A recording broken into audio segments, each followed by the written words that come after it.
I've been painting pretty much ever since I've been about 4 or 5 years old. And maybe not a serious painter, but I really do remember the first time I painted. And I was in kindergarten in some silly little class, and I had a little smock on that my mother had bought me. It was red with tiny little flowers, and it was a finger painting kind of a thing. And there was a point in the process where I really felt the connection, and I felt that what I did had some meaning to what I thought had some meaning to what I was doing. And I was like, huh. And this is kind of it. And pretty much that was like my moment of revelation. And I was a little kid, teeny little kid. And it was this purple kind of architectural thing. And my mother actually framed it, and I actually still have the piece. So that's my first painting, too. And I know that parents always keep their children's work, but I still have the piece, and it's not half bad. In fact, I have a lot of my childhood pieces, and I think that some of them are pretty good. Some of them are better than things I'm doing now, so I'm not sure what that has to say about me or what that has to say about anybody, but I think you have something when you're young, and a lot of times schooling actually takes it away from you somehow, or you feel that your work needs to look like somebody or something, but when you're really young, you don't feel that, and you just do whatever you feel like doing, and sometimes that's the best way to do it. So I'm going to be 56 this year, so I've been painting pretty much all my life, certainly seriously since maybe I was 16 or 17.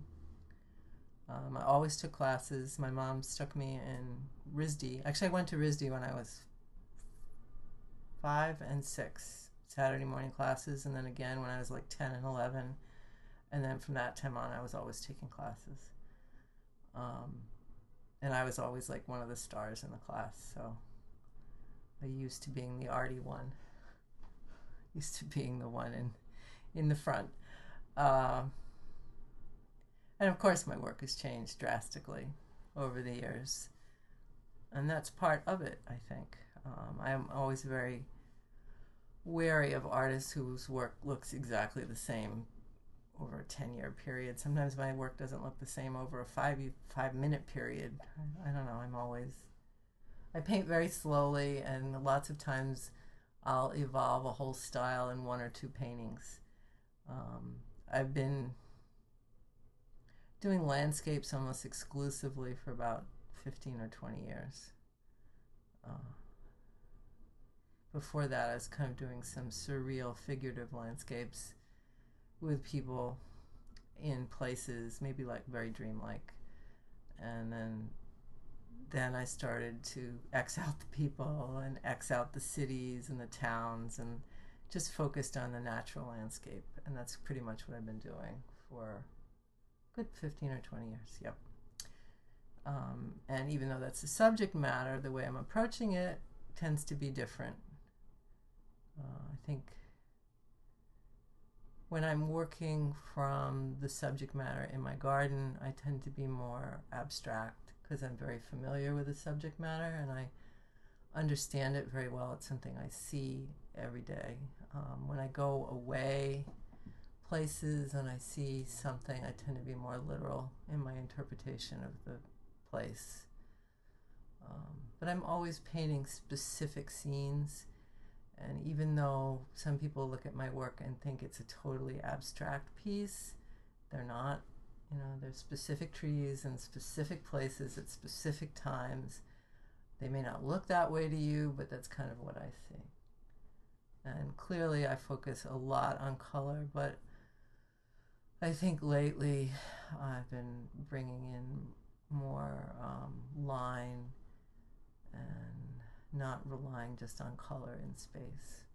I've always been an artist, so it's hard to tell what the most rewarding part of it is. I couldn't live without painting. It's definitely my lifeblood. I see, I mean, as I get older and I'm painting, I see other artists who have painted all their lives or done some kind of music all their lives, or finding it hard to keep going as they age. You know, they start losing the passion, and I would say that's the hardest thing for most artists, is to keep that passion going. I have a friend who's a great painter, great artist, and you know, she had 3 children, a full-time job, a husband, and still she found time to paint. And now, when she doesn't have any of those responsibilities and she actually has long periods of time to paint, she finds it harder to paint. I'm not like that. I pretty much paint all the time. You know, there's a day or two a week I may not paint, but for the most part, I'm in my studio all the time. Even if I'm not actually putting paint on canvas, I'm thinking about it. Challenging, I would say, is not painting. It would really kill me not to paint. It's really just what I do.